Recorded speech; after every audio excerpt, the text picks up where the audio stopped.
ফ্যাসিস্টকে বিদায় দিয়ে আজকে রাজনৈতিক ময়দানে জামাতকে নিয়ে চুলকানি শুরু হয়েছে। আমরা বলতে চাই, নিজের চুলকানিতে মলম দেয়। জামাতকে নিয়ে বেশি নাড়াঘাটা করবেন না।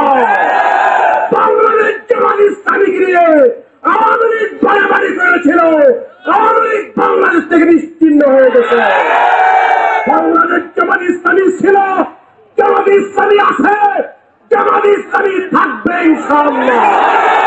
প্রিয় ভাইরা, বাংলাদেশ জামাত ইসলামী অন্তর্বর্তীকালীন এই সরকারের 6 মাস পরে রাজপথে আবার কেন নেমে এসেছে, এটা আজকে বুঝতে হবে, জানতে হবে।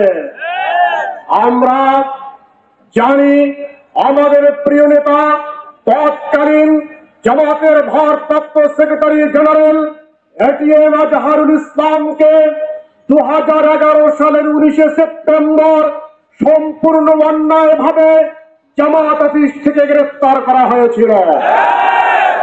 এরপরে 2012 সালে তিনি জামিনে মুক্তি লাভ করেন।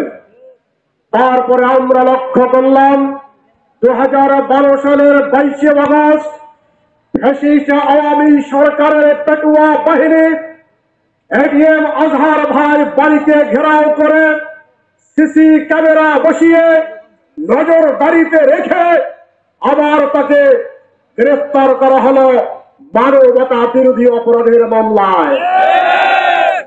তখন থেকে আজ পর্যন্ত আমাদের প্রিয় নেতা জেলখানায় অবরুদ্ধ অবস্থায় রয়েছেন।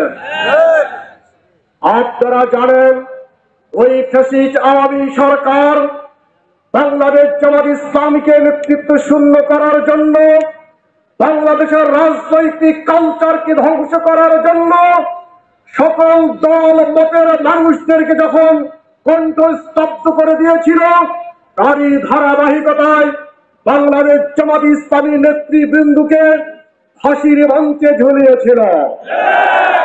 বাংলাদেশ জামাত ইসলামীর সম্পূর্ণ অন্যায় অগণতান্ত্রিক ভাবে ফ্যাসিবাদী কায়দায় জামাতের নেতৃবৃন্দকে জুডিশিয়াল কিলিং করে হত্যা করা হয়েছে।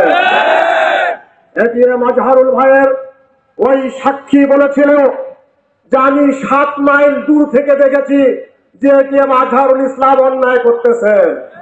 কোন বিবেকবান মানুষ এই সাক্ষী গ্রহণ করতে পারে না। হাসিনার 5টা দালালেরা এই সাক্ষী গ্রহণ করে তাকে জেল হাজতে পাঠিয়েছে। আর একজন সাক্ষী বলেছে আমি 3 মাইল দূর থেকে তাকে দেখেছি। 3 মাইল দূর থেকে অন্যায় দেখা যায়? প্রিয় ভাইরা, দ্বিধা বিভক্ত রায় দেওয়া হয়েছিল। একজন বিচারপতি বলেছেন যে এই মামলার রায়ে এটিএম আজহারুল ইসলামকে সাজা দেওয়া যায় না। দ্বিধা বিভক্ত রায়ের পরেও এটিএম আজহারুল ইসলামকে কারাগারে নিক্ষেপ করা হয়। আর একজন সাক্ষী বলেছিল যে আমি এটিএম আজহারুল ইসলামের সাথে একসাথে লেখাপড়া করেছি, অথচ 1968 সালে ATM Azharul Islam Carmichael college ত্যাগ করেন। আর ওই সাক্ষী 70 সালে কারমাইকেলে ভর্তি হয়।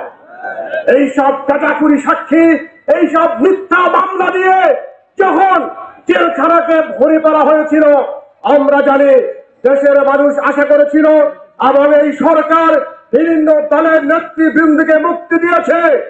আমরা উদ্বেগের সাথে লক্ষ্য করেছি যেখানে অনেক দলের নেতা কর্মীকে মুক্তি দেওয়া হয়েছে, সেখানে আমাদের এটিএম আজহারুল ইসলামকে এখনো কেন মুক্তি দেওয়া হয় না?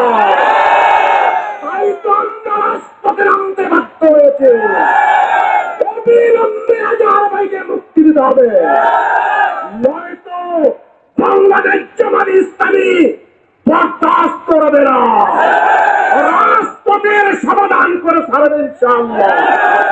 প্রিয় ভাইরা, ফ্যাসিস্টকে বিদায় দিয়ে আজকে রাজনৈতিক ময়দানে জামাতকে নিয়ে চুলকানি শুরু হয়েছে।